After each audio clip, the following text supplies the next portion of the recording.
What if I told you that a brand new, radical way of thinking was almost thrown out, dismissed as completely broken? Well, today, we're diving into the incredible story of Valery Glivenko, a truly brilliant mathematician who pretty much single-handedly defended this new logic. It's a fantastic tale of intellectual courage and, honestly, some seriously elegant math. So, here's how we're going to break it down. First, we'll look at the one big rule that got tossed out. Then, we'll see the firestorm of criticism that followed. After that, we meet our hero, Glivenko, and unpack his amazing defense. And to wrap it all up, we'll look at why his work is still so important today. Okay, let's dive right in. To really get what this whole debate was about, we've got to start with a question that feels, well, almost too simple to even ask. But it's one that shakes the very foundations of how we think about truth itself. I mean, it seems obvious, doesn't it? A light is either on or it's off. You're either reading this or you're not. But what if that core either-or idea, the absolute bedrock of logic for literally centuries, was suddenly up for debate? This big idea is called the principle of the excluded middle. In Latin, tertium non datur. There is no third option. For ages, this was just how logic worked.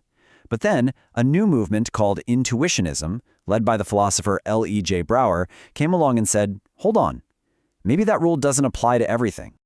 And this is where you see the huge clash in thinking. You can think of classical logic like an archaeologist. It believes truth is already out there, like a fossil, just waiting for us to dig it up. But intuitionistic logic, it's more like an engineer. For an intuitionist, a statement is only true if you can actually build a proof for it, step by step. You don't just find truth, you have to construct it. Now, as you can probably guess, this radical new way of thinking didn't just get a polite nod. Oh no, it got attacked, and the accusations were serious. Critics weren't just saying it was different, they were claiming it was fundamentally broken. These critics, namely M. Barzin and A. Herrera, basically argued that by ditching this core principle, Brouwer hadn't just changed the game. He'd created a system that would eventually contradict itself. And in the world of logic, a contradiction is like pulling the wrong block from a Jenga tower. The entire structure just comes crashing down. And this was the weak spot. This was the chink in Brouwer's armor. His ideas were philosophically revolutionary, but they weren't fully formalized. He hadn't laid out all the new axioms and rules. It was like he'd knocked down a huge pillar of an old temple, but hadn't quite finished the blueprints for the new one. And that left him wide open to attack. And this is where our hero, the Russian mathematician Valery Glivenko, steps onto the scene. He saw the genius in Brouwer's ideas, and he decided to build the logical fortress that Brouwer needed. He was going to bring order to the chaos. Now, Glivenko didn't just charge in blindly. He had this methodical two-step plan. First, he would build a very specific, targeted defense to shut down the critics' arguments right away. And then, once the immediate threat was gone, he'd construct the full, airtight system. And his strategy was just brilliant. In 1928, he basically forged a shield. He formalized just enough of the logic to prove the critics were wrong. Then, in 1929, he built the whole fortress, a complete, bulletproof system with all the rules clearly laid out. It was a masterclass. Disarm the attack first, then secure the territory for good.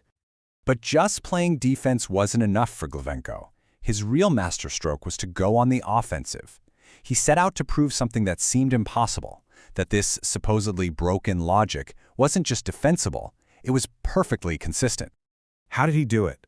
Well, he essentially created a kind of Rosetta Stone for logic. He figured out a way to translate any statement from the old classical logic into the language of the new intuitionistic logic.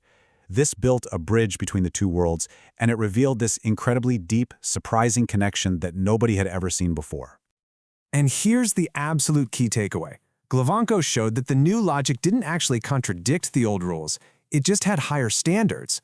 And crucially, he proved that you could never use the old rules to find a contradiction in the new system. It wasn't broken, it was just stricter, more demanding. This was the knockout punch.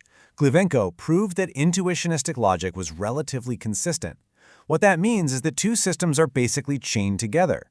If you believe that classical logic, the logic we've used for thousands of years, is solid and consistent, then you have to accept that intuitionistic logic is just as solid. If one stands, the other one stands right there with it. The case was closed. Now, this victory wasn't just about winning some obscure debate for academics. No way. What Glivenko did was cement an entire new branch of logic and mathematics. He gave it the formal legitimacy it desperately needed to survive and grow. And just look at this timeline for a second.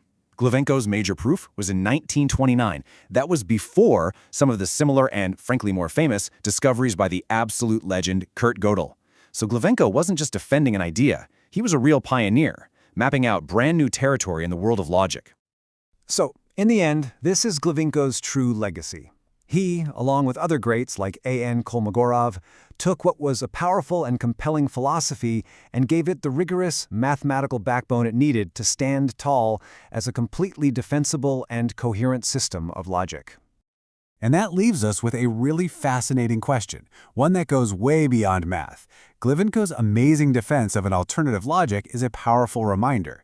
It shows us that even the most fundamental tools we use to reason, the very rules we think with, might not be the only game in town. It proves that there can be powerful, valid, and consistent alternatives to the things we so often take for granted.